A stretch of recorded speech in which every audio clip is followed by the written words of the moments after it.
Hello everyone, good morning, good afternoon, good evening.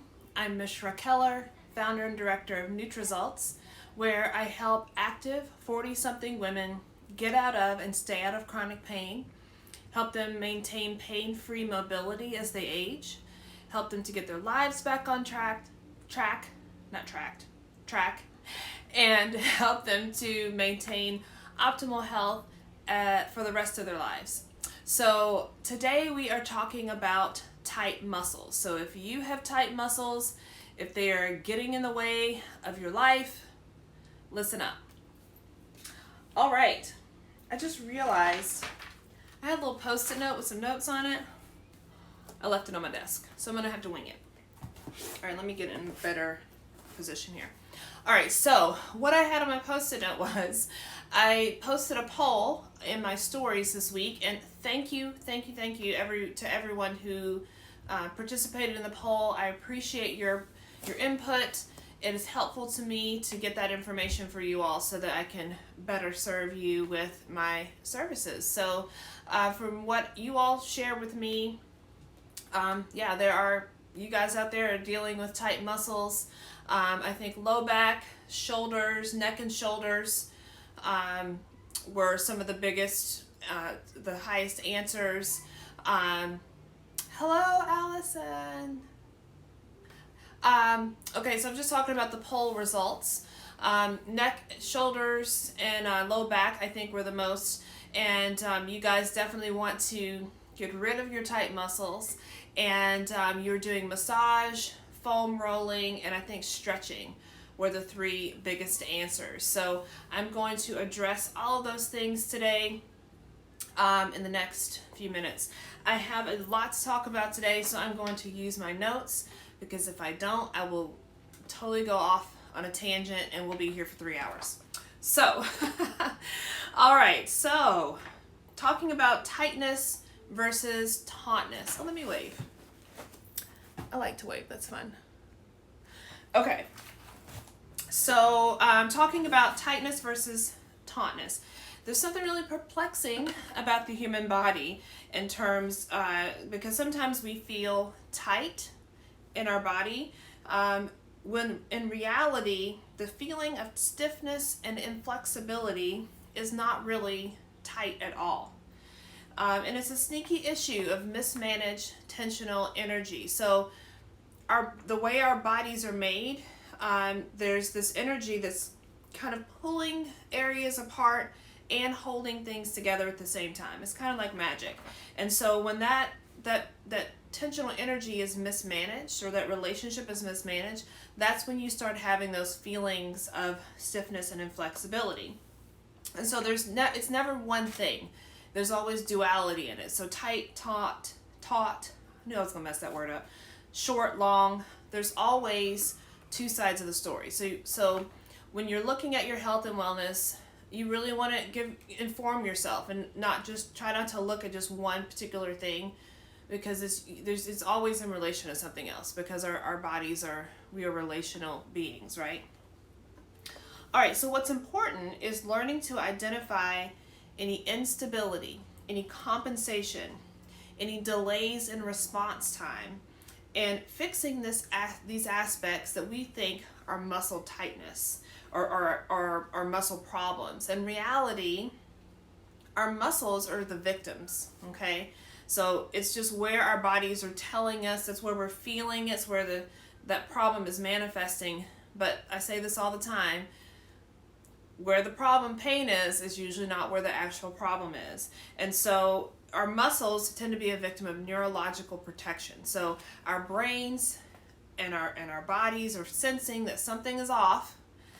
The relationship between our head, where our head is, and in relation to our pelvis. I'm going to show you Mr. Bone Jangles here. This is something that I teach my clients in our 90-minute mobility sessions, as well as our weekly classes that I offer through the NutriResults Fit Club. So there is a relationship throughout the body, and there are what we call melt masses and spaces. So the masses are the parts. So if you imagine Mr. Bone, I could put Mr. Bone Jangles down on the floor. I'm not going to take him off the thing. So you imagine Mr. Bone Jangles laying on the floor, and there's the parts that are touching the floor, this part here and here.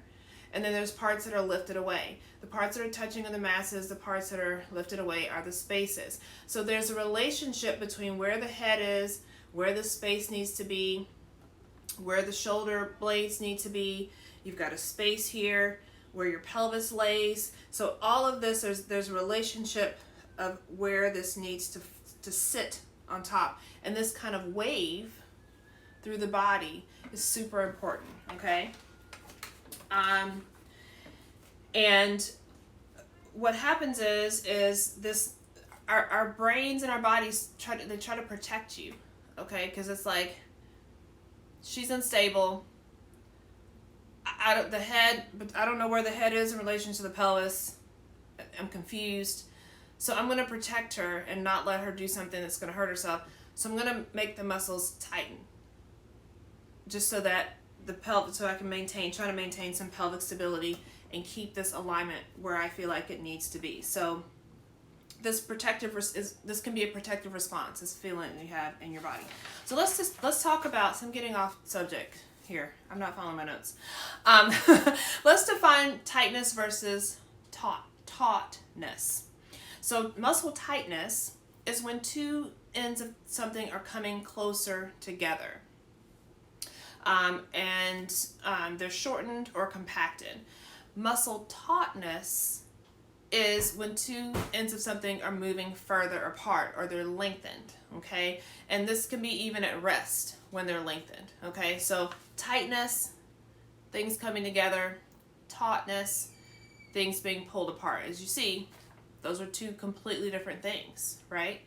And when your muscle is at rest, and it's lengthened or it's tight or being compressed, your reaction time, your response time, your motor responsiveness, your motor impulse, your sensory responses can be delayed or inhibited, okay? That means your brain is not talking to the body, body's not talking to the brain, you're trying to move and do stuff and something is off, okay?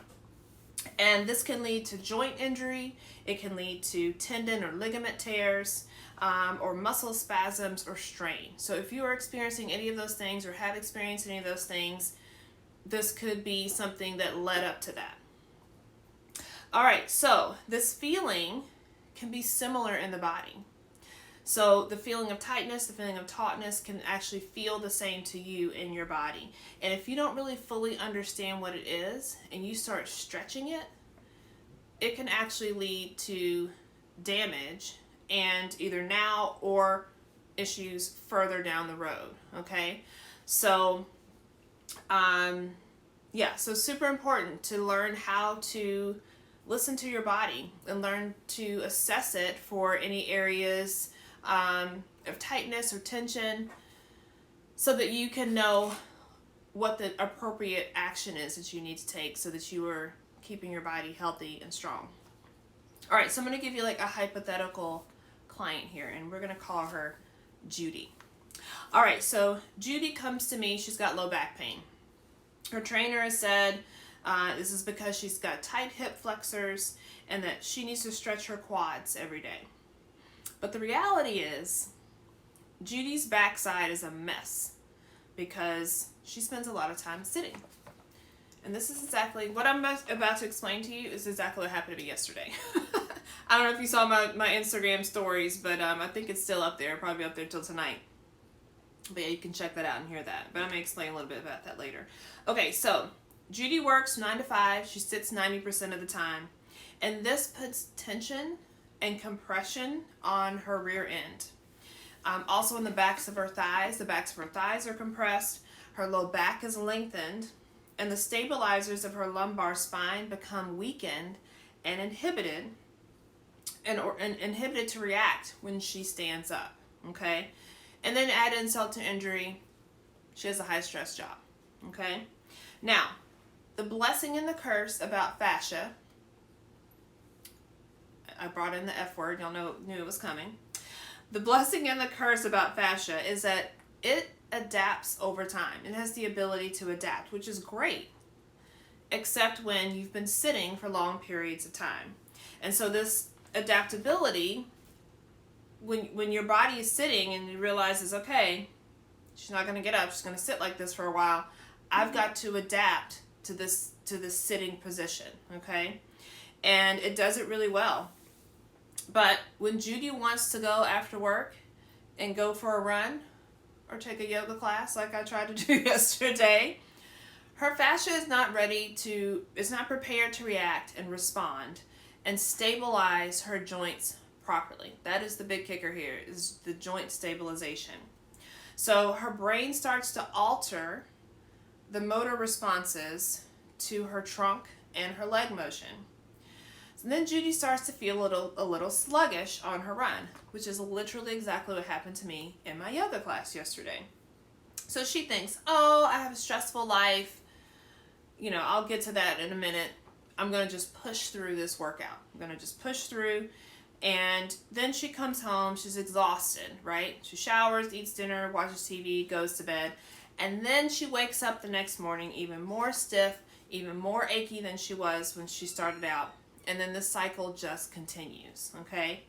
So, fortunately for me, I have these tools in my toolkit, so I knew exactly what was going on with me yesterday, and I did what I'm going to tell you about. Sorry, my daughter just creeped into the room. I did what I'm going to tell you to do at the end of this video, so please stay tuned. All right, so the thing is, and this is really important to remember, stretching does not put a dent in this accumulated stress and tension that daily living puts on our bodies. Okay, I'm going to say that again. Stretching does not put a dent on the accumulated stress and tension that daily living puts on our bodies. Okay, you need something else. Not that stretching is a bad thing. I'm not telling you not to stretch. You just need something else. That's not the right tool for this job. Okay, so by the time Judy seeks help, she's got a backlog of issues, and she goes to the doctor does an MRI, it's fine, she's got a herniated disc in her low back and wants to schedule surgery. And Judy, I hope you come to me before that happens so that we can try these other things first, right? All right, so neurological instability. So that means the information flow from the brain through the nervous system. This instability creates weakness in your muscle activation. So your muscles aren't activating and firing as well as they should be.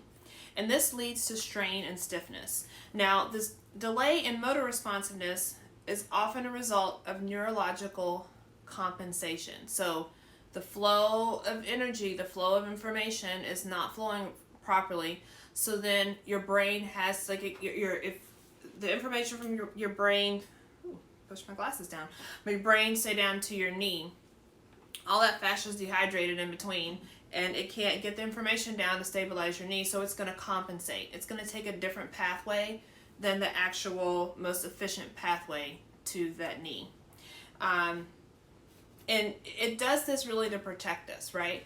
Because you are going to move whether your joints are stable or not. You don't know that you're having instability because your brain and your body is so amazing. It says, oh, she's not stable. What do we need to do to make sure she's stable? Because she's going to move. So it does this compensation, but our bodies were not made to live in that compensatory state, so it'll do it as long as it can. And then after a while, it's like, you know what? I'm done. It's like when you're working a really horrible job, and after a while, you're like, you know what? I can't. I'm done. Okay? That's what your muscles will do sometimes. Yeah, so when your muscles are taut, they're unable to contract, they're lengthened. Remember, the tautness is being pulled apart. When they're unable to contract, they're not able to do their job. That's what muscles are supposed to do, right? They're supposed to contract. So if you have postural restrictions, sitting at your desk like this, typing, if you have repetitive movements, doing this on your phone all day, right? Repetitive movements. These everyday habits may be behind any painful issues that you're having in your knees, your hips, and your low back, okay? But again, the muscles aren't the culprit. They're just the poor little victims.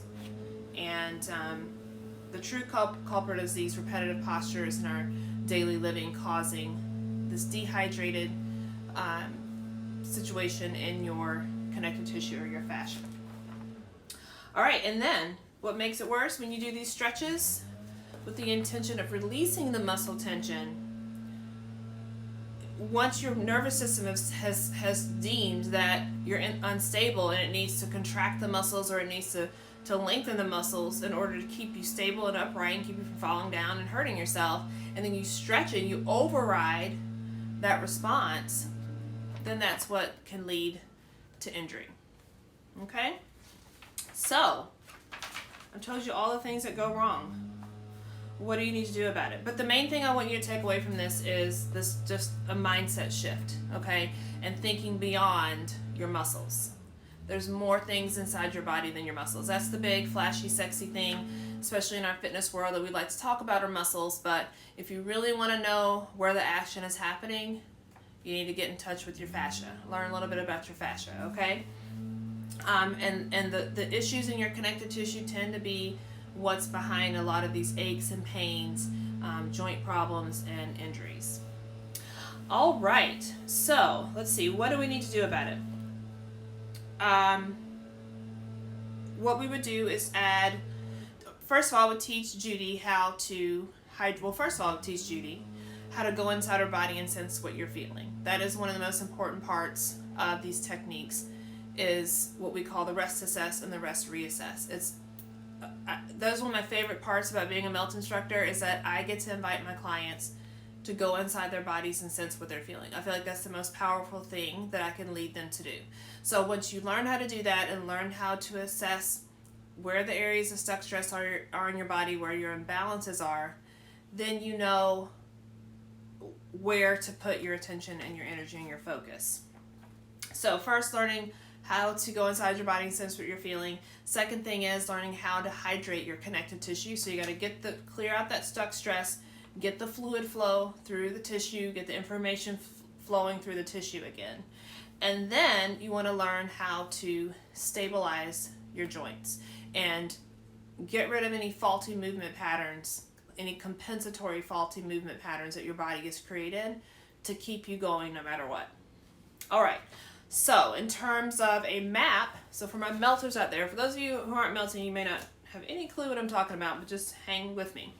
I'm going to show you one of the techniques in just a second. So the first thing we're going to do is the lower body stability sequence, and that is the SI joint shear, bent knee press, hip to heel press. Simple, okay? So and what I'm talking about, like in terms of like if in Judy's situation, we're talking about 10 minutes of melt, okay? 10 minutes of melt in the morning, and then in the evening, 25 minutes. So a half an hour. That's like putting on Netflix and, watching a half an hour show. Like watching, I don't know, what do we watch as a half an hour? Like Loki. That's what we're into right now. I'm watching Marvel stuff still. So you could put on a show and melt. I mean, really, you probably should, eliminate your distractions if you really want to, be a stickler about it. But if you're trying to fit this into your life and that TV time and catching up on your shows is important to you, you can put your show on, get your roller out and do your melt map while you're doing that. So 10 minutes in the morning, and that can be a quick hand or foot treatment. Really simple before you go out. And then the evening plan, you really could just do a few times a week. Hello, Olivia. Welcome. Thank you. We're talking about muscle tightness. I'm going to wave because I think it's fun. We're talking about muscle tightness. We just explained the difference between tightness and tautness, and why it's important for you to know the difference. And now I'm talking about the melt techniques that you would do if you are experiencing this sensation of stiffness and inflexibility in your body. Okay, so SI joint shear, bent knee press, hip to heel press is what you want to do, that lower body stability sequence. Oh, I was talking about the time frame. So if you are, the days that you are going to be active, that you're going to go for that run or take that yoga class, those might be days where you might want to do that 25-minute little session in the evening. But 10 minutes melting hands or feet in the morning, super simple, anyone can do it. Then you're going to want to layer in some of the melt performance techniques. And that is a sequence. Did I say lower body stability? I meant lower body length. Oops. The other one I was saying, SI joint shear, bent knee press, hip to heel, that's the lower body length sequence. The lower body stability sequence is where you start correcting those those faulty compensatory pathways, and you start waking up those internal stabilizers around your joints and get them firing again. So lower body stability sequence, and that is your deep hip glide and shear, your side hip glide and shear, working on those internal and external rotators, internal and external rotating muscles around your hips. And then you do some clams. Clams is how you start to change some of those faulty movement patterns. Also with inner thigh lift, side leg lift. Now these are like some of the heavy hitter ones. They're more advanced melt moves. So you want to make sure that you're really proficient with using the roller, first of all, and you're familiar enough with the melt techniques and the melt language so that these particular moves are actually helpful for you. Because what you don't want to do is just continue to cement in the faulty movement pattern. The whole purpose is for you to shift out of those movement patterns and get into those more efficient pathways. And then of course, I didn't mention rest assess and rest reassess. You always start and end your melt map with those two things. Those are the most important parts of your map. All right, so I'm going to move Mr. Bonejangles so I don't knock him over. I'm going to show you and talk you through the SI joint shear. Oh, let me talk real quick about the SI joint. All right, so you see this is your pelvis.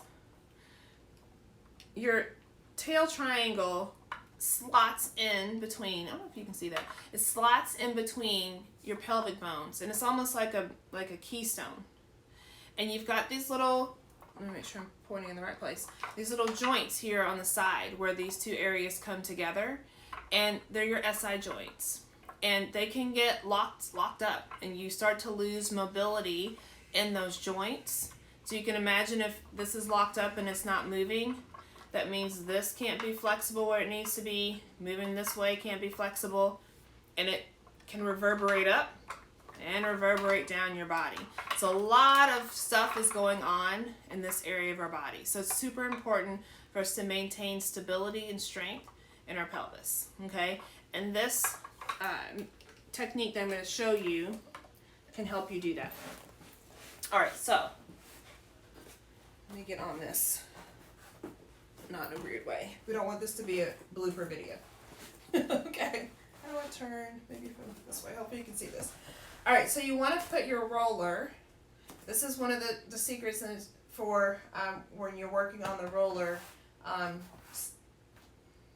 perpendicular to the roller. I don't know. When you have it on the back of your body. Let me also show you on here too, so you can see. You want to put it on the widest part of the back of your pelvis. So you don't want that roller up here at the top of the pelvis. You don't want it down here at the bottom. You want to get it right on the widest part of your pelvis, okay? And the way that you can check for that is you just pull your knees into your chest. Now my face is off camera. You pull your knees into the chest, and if it feels like it's going to slide out from under you, it's too low. If it feels like it's sliding up into your low back, it's too high. So I feel like mine, I do this other little trick. This is like a teacher trick. Just to make sure that it's in the right place. And it's okay to adjust it if you need. All right, so SI joint shear. So you're going to just place your hands on either side of the roller, of your hips on the roller. And when you're doing SI joint shear, you want to look on the ceiling and imagine there's a big clock above you. So there's 12 o'clock right above you. To your right is 1 o'clock. To your left is 11. Okay? So you want to remember 11 and 1. Those are the areas that you're working with. So you can see, let me bring Mr. Bonejangles back.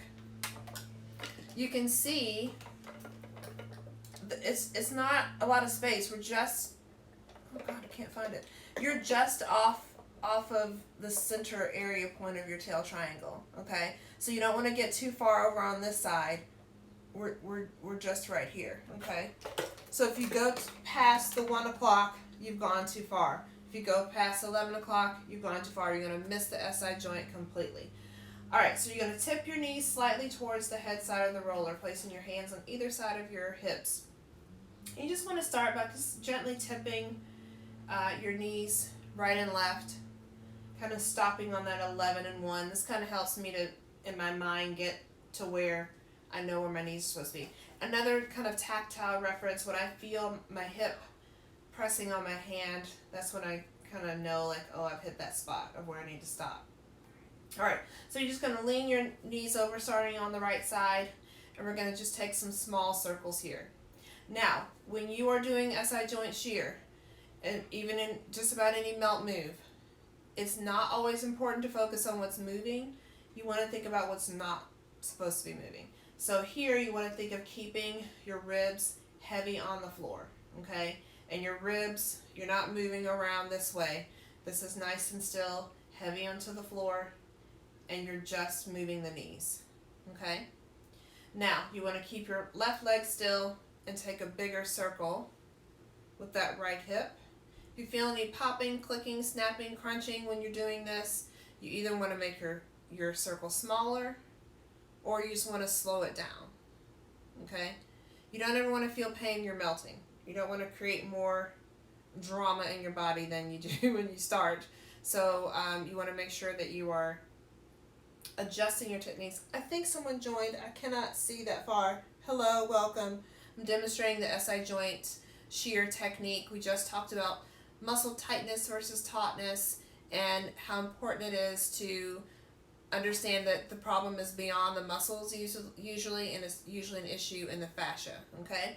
So I'm showing you some techniques to keep your fascia hydrated, keep the movement in your joints, and also keeping the stability in your joints as well. Okay, so we just did a few circles with the leg, and then we're just going to march our feet front to back, and then stop and take a focused breath. Anytime we do a shear technique, you always want to give your body a chance to adapt to the changes that you just made in the tissue. So you always want to wait and take a focused breath. Now we're going to swing our legs over to the left, stopping at 11. And we're going to take those small circles. I'm really thinking about what my ribs are doing. And then you want to keep your right leg still and make those circles with the left. If you've got any popping, clicking, snapping, thunking, clunking in that hip, you want to make your circle smaller or slow down the movement. And you can take your time here when you're doing this. You don't have to go fast. And then we're just going to march our feet front to back. And this is when you really want to keep those ribs heavy onto the floor so your low back isn't arching. All right, then you're just going to stop and wait and take a focused breath. All right, that's SI joint shear. That's one of our level 1 melt moves that you learn right away when you start doing these techniques. So, just to kind of recap, tightness versus tautness. Tightness is when the muscles compress. Tautness is when the muscle is being lengthened even at rest.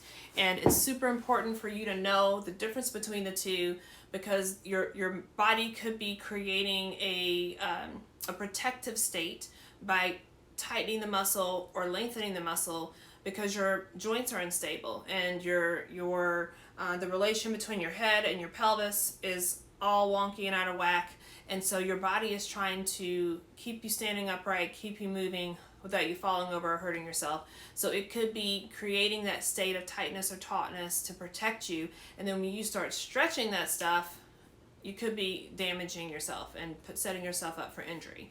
So it's really important for you to be able to understand the difference, and also, more importantly, thinking beyond your muscles. A lot of times the muscles are the victims in this situation. The issue isn't usually in the connective tissue, because that is dictating everything that's happening. Your muscles are completely, every single fiber is encased in fascia, okay? And I'm going to be a little crass here, but in our fascia world, we like to say that muscle is fascia's bitch, Okay, the connective tissue is kind of is sending that information from brain to body, body to brain through the fascia. So the more you can keep it hydrated, keep the stuck stress and the dehydration out of the tissue, keep it hydrated, and keep your joint stable, the better your body is going to function, and you're going to feel less of that sensation of stiffness and inflexibility. So if you are interested in learning how to do this and you want to get rid of those tight muscles, you have well, a couple of choices are really just one choice, because you got to do the first thing before you do the second thing. The first thing is DM me today and let's get started with a 90-minute mobility session. What are we going to do in that session? We're going to look at what your top pain points are or your top health goals are. I'm going to craft a personalized melt map just for you and put a program together for you so that you can get started with hydrating your fascia, getting some stability in your joints so you can start to feel better. I love doing these techniques because you feel a change in your body immediately. It's really remarkable. So let's get you started with a 90-minute melt session. Get you the tools that you need. You're going to get a roller. You're going to get a hand and foot kit. I gift that to you in your first session. And so then you're going to have the tools you need. You're going to have a plan in place so that you can move forward. Then the second level of that, once you do a 90-minute melt session or mobility session with me, you then get invited into our NutriResults Fit Club.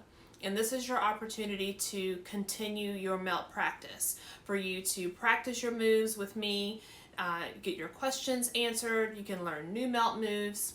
I do monthly workshops in our NutriResults Fit Club, and those are theme specific. So say, for example, we could do one on tight hamstrings, or we could do one on tight pelvis, tight hips, or knee pain, whatever that is. I kind of let you guys let me know what it is that you need when I choose those topics. So you get 90 minutes with me on around a specific topic each month to learn a particular melt map. Then I also have some group programs that I offer once a year. One of them is coming up soon. You're going to be hearing about that soon. And you get some discounted prices. You also get early bird availability to register. I cap those group programs at 8 students because I want to make sure I'm giving everyone as much of my attention and energy as I can. So I keep those groups small. So when you're part of the Fit Club, you are one of the first ones to get an opportunity to register for those group programs. So lots of awesome stuff going on. We also pound in there. I'm actually not sweaty today because I ended up not teaching class today. So I actually look like a normal person in my video today, not sweaty Betty. But on Saturday mornings we melt. We hydrate our tissue. We do some melt performance techniques to stabilize our joints, and then we do our pound fitness class. It is so much fun. Really awesome for stress relief. And just I call it a 360-degree workout. It's so much fun. So we do that there as well. So again, to get started with that, to join us and all the fun we're having, you want to DM me today, and let's get you set up with a phone call, discovery session first, and we'll have a conversation, make sure it's a good fit for you, and then you'll be invited to join us in our community. Alrighty, if you guys don't have any questions, oh, Schmid, hi Schmid! So exciting, I love it. I'm talking to you on here and you're literally right down the street. Okay, cool. So I'm gonna hop off now. I've actually gotta go and teach a client, and I gotta go get myself together. So I hope you guys have a wonderful afternoon. Thank you for joining me. If you have any questions, please pop them in the comments or feel free to DM me any questions that you have. But yeah, if you are dealing with tight muscles, you got some body pain, you're tired of dealing with that, DM me. Let's get you out of pain. Let's get you feeling great in your body. All right. Thank you. Have a great day. Bye.